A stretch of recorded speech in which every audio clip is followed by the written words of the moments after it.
As a Springbok fan, I'm watching that Blues versus Chiefs game and getting worried. The intensity of that game, that's just priming those guys for international season. And oh wow, that's the intensity that I don't think Springbok players are getting in the URC or in Japan when they play. Crusaders get the job done over the Reds in Christchurch and they march on to the semi-finals. Blues overcome all odds and beat the Chiefs to march on. Brumbies beat the Hurricanes in Canberra and they will face the Chiefs in Hamilton.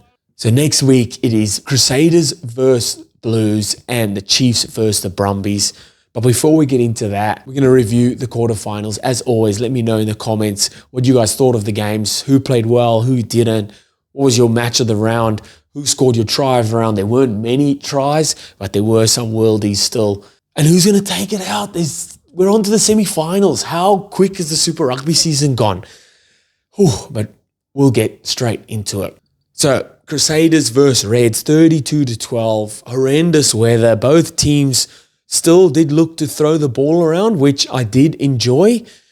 But man, it's one of those where I don't think the Reds were ever really going to win this game. Let's be brutally honest. Crusaders in Christchurch, Will Jordan, everyone back, singing, humming.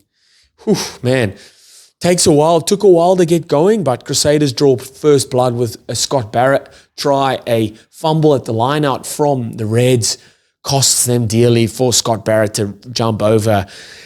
And Crusaders' defense was just ruthless in this game. So well connected, getting up off the line, smashing guys. I will say the Reds also defended really well, but Crusaders just read everything Reds threw at them. Reds played lovely little block plays where the 10 or the first receiver will loop around and get the ball out the back. But they had guys, Ethan Blackadder, Harvili, those guys are just reading Enor, reading Tom Christie, reading those plays, coming out the line and smashing those guys ball and all. It really worked for the Crusaders, and that game plan didn't really work for the Reds too well at all. I thought David Harvili, while he cops a lot of flack for I don't know what, because in my eyes he's a quality player, his kicking game is underrated. He takes so much pressure off the 9 and 10 and fullback when your 12 can kick the way he can. Out of hand, finding grass all the time and just turning the teams around. It's a massive asset to have as a 12. Then Noah Hotham with an absolute worldie of a try. So Christian Leawili gets a little break around the ruck, small little handoff, gives the offload, while Hotham is handing someone off, puts the chip in, regathers and finishes. How good. In the aftermatch function, he says, I only did it because Will Jordan keeps saying I can't do it. Man, Will Jordan, keep telling him he can't do it because he's going to pull out stuff like that. Fantastic. I thought Crusaders were just dominating all the small little effort areas. So the rucks, like I said, your little tackles, counter-rucking, so attacking isolated rucks as well. And then their little just handling passes, the ball going to hand, not making many errors. And in finals at the business end of the season, that's what you want to be doing. You want to be nailing those small effort areas. I did think it was always going to be a tough one for the Reds. This is now, Crusaders are 30 from 30 games in the finals at home in Super Rugby. That is unheard of. It is because they have the record for that. Most wins in finals at home. 30 from 30. Good luck trying to beat that. I thought Christian Leawili was fantastic again, really, really putting his hand up for higher honours this year. He was 10 carries, 62 metres gained, 1 defender beaten, 11 tackles and 1 turnover.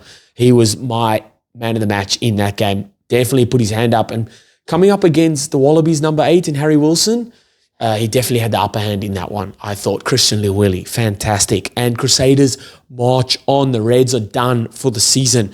We jump over to the next one, Chiefs versus the Blues. Holy, what a game.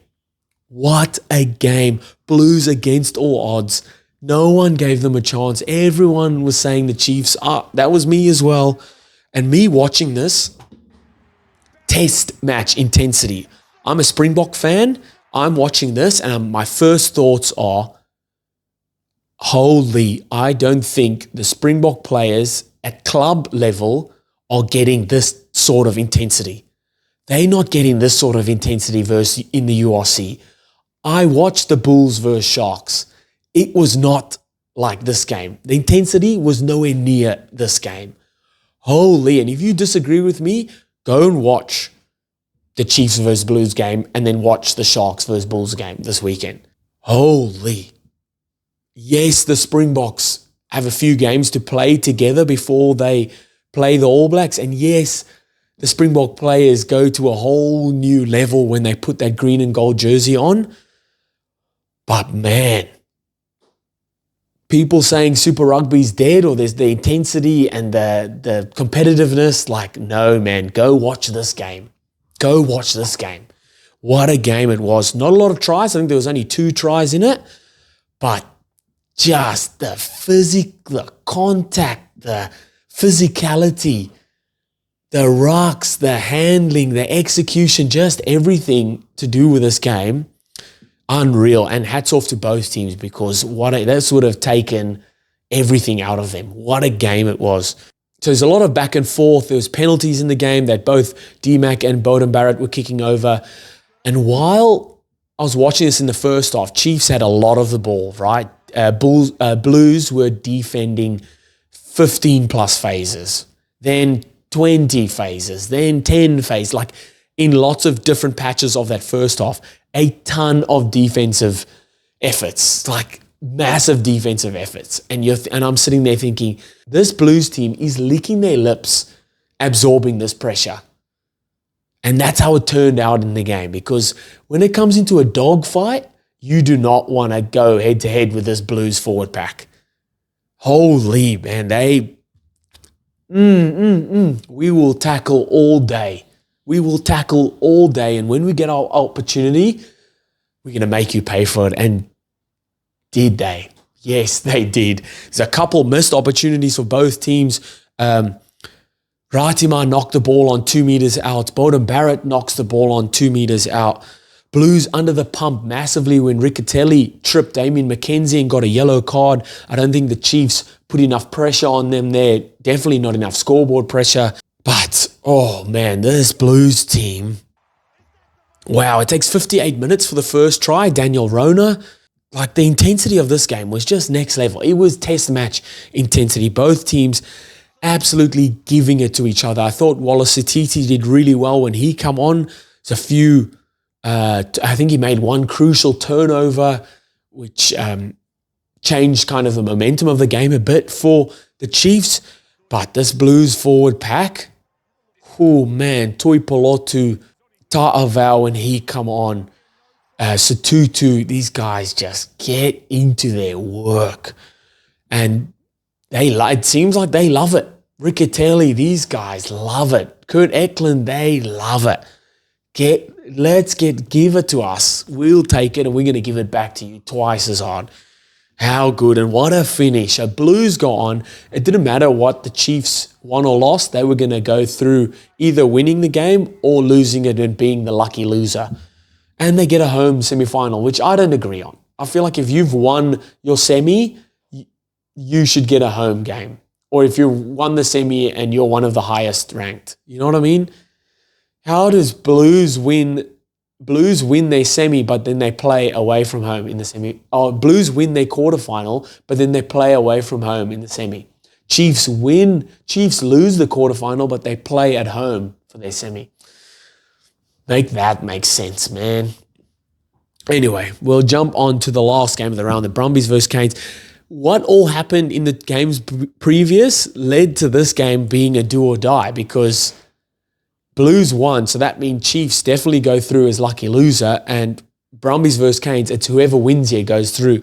Brumbies end up getting the job done, and Canes fall out. They come out firing as usual, as they always do, the Canes. Pressure up front, and then they let their silky backs round off. Beautiful tries, good precision on their passing and their execution, really good there. and Ruben Love goes over to score. I thought the Brumbies' rush defense that they were bringing out worked really well because they were coming out from out wide and kind of drawing their plays or pushing the attack inside. What they were doing with those guys that were coming out were making strong one-on-one tackles as well. And that really pushed the Canes back in and pushed them back towards the Brumbies forwards.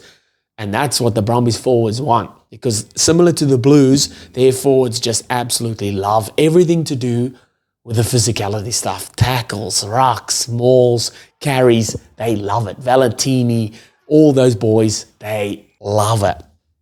They just super physical. Alan Alatoa gets a try there.